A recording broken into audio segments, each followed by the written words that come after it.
Hello there and evening to you. I'm Mia Gradney. Just into the newsroom, the NFL is now investigating accusations against Texans quarterback Deshaun Watson.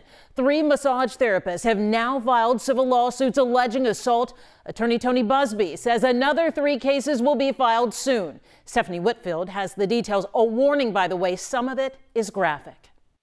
Tony Busby says 9 women have now come forward accusing Deshaun Watson of assault. So far, he's filed 3 lawsuits. The most recent one, filed this morning, contains the most serious accusations yet.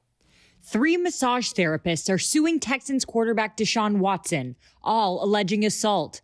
The lawsuits claim Watson's behavior is part of a disturbing pattern of preying on vulnerable women. The alleged incidents took place last March, August, and December, all during massage sessions.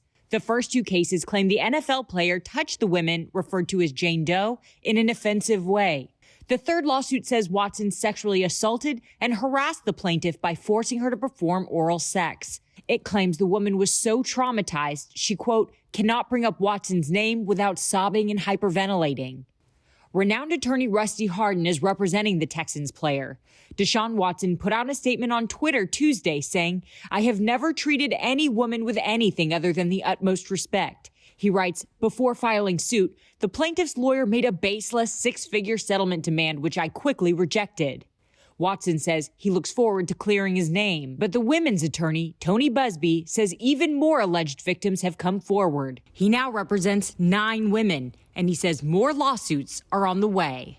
These are all civil lawsuits. Deshaun Watson is not facing any criminal charges connected to these allegations.